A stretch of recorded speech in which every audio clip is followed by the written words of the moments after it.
کو اللہ کو مان لو، اللہ کی مان لو۔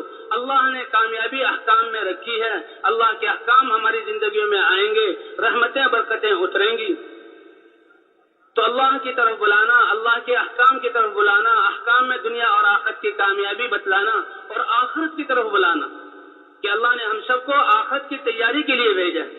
اس لیے کہتے ہیں جماعتوں میں نکل کر بھی لوگوں کے پاس جائیں تو ان کے دنیا کے حالات اور دنیا کی مصائب اور دنیا کی پریشانیوں سے متاثر نہ ہوں، آخرت کے حالات اور آخرت میں آنے والی پریشانیاں ان کو اتنا ذکر کریں کہ وہ دنیا کی پریشانی کو بھول کر آخرت کی مصیبتوں سے بچنے کا فکر ان کے دل میں آ جائے۔ اسے کہتے ہیں اللہ کے راستے میں نکلنے والی جماعت جو نکلی ہوئی ہے اس کی قربانی کا اثر ہوگا۔ اس لیے ہر شخص داعی بھی ہو اور ہر شخص اللہ کے احکام کو سیکھنے والا، دوسروں کو سکھانے والا بھی ہو، ہر شخص اپنی عبادات پر محنت کرنے والا۔ نماز کہتے ہیں ساری دنیا کی طاقتیں، افراد اور اصلاح جب جمع ہو جائیں، حکومتیں جمع ہو جائیں، وہ سب جمع ہو کر وہ نہیں کر سکتی جو مسلمان اپنی 2 رکعت کے ذریعے اللہ سے کروا سکتا ہے۔ وَاسْتَعِينُوا بِالصَّبْرِ وَالصَّلَاةِ، کرنے والی ذات اللہ کی ہے، اللہ کی مدد طلب کرو اللہ کے دین پر جمنے کے ساتھ، اور اس دین پر چلنے میں جو مشقتیں آئیں ان پر صبر کرنے کے ساتھ، اور نمازوں کے ساتھ۔ جی ہاں، نماز کے ساتھ، ہر حال میں نماز کی طرف۔ حضرت عبداللہ ابن عباس رضی اللہ عنہما اب جا رہے ہیں سفر میں، جاتے ہوئے پتہ لگا، ایک روایت میں ہے کہ بیٹے کے موت کے انتقال کی خبر آئی، اور ایک روایت میں بھائی کے انتقال کی خبر آئی۔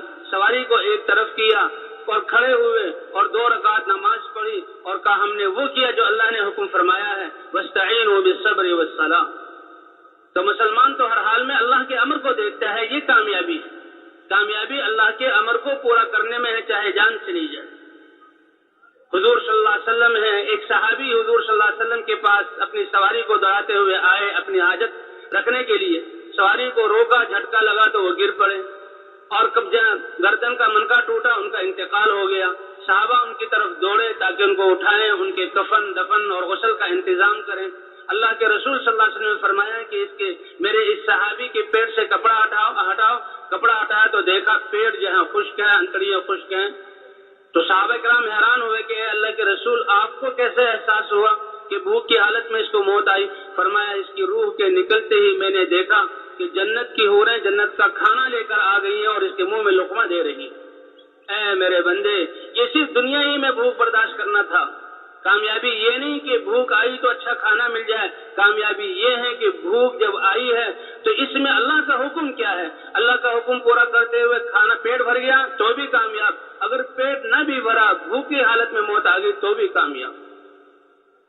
ایک علاقے کے لوگوں نے حضور صلی اللہ علیہ وسلم کو خط لکھا کہ ہماری قوم اسلام کی طرف آنا چاہتی ہے، آپ اپنے کچھ صحابہ ان کو سکھانے کے لیے بھیج دیں۔